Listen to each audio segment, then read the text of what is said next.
I'm just on here for a couple of minutes. I was riding down the street going to get gas, going to get food to cook for dinner and grocery shopping stuff, y'all. But I came on because I noticed something about when I was younger, and it was in my notes, and I didn't reread my notes on yesterday. But it's this. When you compare yourself to other people, or you're in a place where you're not healed, or you're in a place where you're not healed, you're wounded, a lot of times when you're in a broken condition, it's really hard to see all the good in other people. When your self-esteem is low, you know, or you're jealous, or you see something that somebody else has that you like I use as an example that the Most High God didn't give me no big donka-donk booty. So I used to wish that I had that. Nothing that I had was good enough. I was too tall. I was too this. I was too that. I wasn't this enough. I didn't have baby hair on the back of my head like my sisters and so forth. So I was comparing. I was seeing all of what I had as flaws, and to not love yourself and accept everything about you, flaws and all, physically, inside, mentally, whatever, is an insult to the Most High God. And when you compare yourself to other people and you want what they have, you literally are a hater. Why do I say that? Because I remember, I was a singer and, studied classical music and all that kind of stuff. But I remember we would watch somebody on TV. It could be a famous person and an awesome singer. But I would hear that one note that went wrong. And when somebody else was like, oh, they sang, that they did a beautiful job. In the back of my head, I was like, they ain't do that good because they missed a note. That's hater. That's a hater. I don't care which way you put it. But when you have self-love, you love your neighbor as yourself. Love yourself so you can love your neighbor right. You're not looking for everything that's wrong with them like how you used to look for everything that was wrong in you.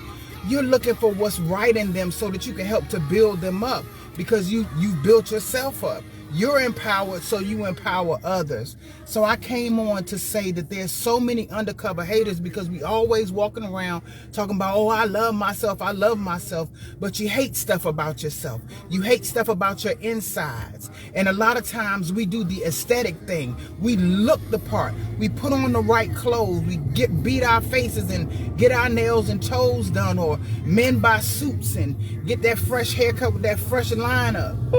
The Most High is calling us not to do things aesthetically, to let Him work from the inside out so that we are empowered and we can empower others. Because when you're broken, you a hater. Straight up. Oh, she thinks she this, she thinks she that.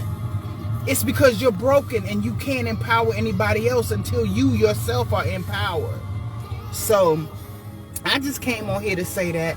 Allow the Most High God to heal you from the inside out, and you'll find that you used to be a hater and you're not a hater anymore, because you feel good about yourself. You accept yourself. You love yourself and everything that the Most High God created when He created you.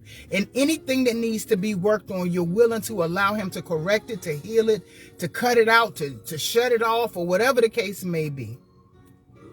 So when you're healed, you can see the good in other people. You can lift up the best parts of them, And if the Most High God has you to tell them something about themselves that you see that needs to be changed, or even they ask you because they trust you, then you can tell the truth and not be a hater. But as long as people are broken and comparing themselves and looking at other people, you know what I'm saying, and seeing what they wish they had, you an undercover hater or you a straight up hater. And a lot of times the straight up haters, let's say you in a conference or something, a work conference, and you got a work friend, or you're at any situation and you see something and you a hater, you're going to lean over to that person and now you're gossiping. You're going to talk about the person. So being empowered, being healed, being whole, being real with yourself. Oh, I'm on the wrong side. All of those things, getting in the process of healing. Get a life coach, get a therapist, somebody who will walk with you through situations and let you vent. All of that, so that even if somebody is doing what you do, if you know that you're called to speak, if you know that you're called to preach, if you know that you're called to ministry, if you know that you're called to be a life coach, if you know that you're called to do whatever it is, and you see somebody else doing it and you're not doing it yet, that means you got to get yourself to the place where you're doing it. But you got to get healed so that you can empower and support other people that are already doing what you're doing. Like how my big sister, Pastor Denise, oh man, she's doing what I want to do. So I'm right. The Most High God connected us and allowed me to just really sit at the table and learn before I step out there trying to do all of this stuff and I don't have any kind of background or understanding of all these things. So, and I'm supporting. That's what we're supposed to do. We empower one another instead of tearing each other down and gossiping and talking about. Because if you're doing all of that, the gossiping, the talking about, and the pointing out everything, every flaw, like the end of my lash is not connected. If you see that and you talking about that, but everything else is pretty okay, you a hater, period. So get healed, get delivered, get set free, so that you can be empowered to empower others. Our job is, as the Most High God blesses us and heals us and takes care of us and gets us to know who we are and whose we are, we're supposed to pay that stuff forward. We're not supposed to be hogging it up for ourselves. We're not supposed to be sitting around, all fat and full. When our cup begins to overflow, we're supposed to flow onto other people and pay it forward.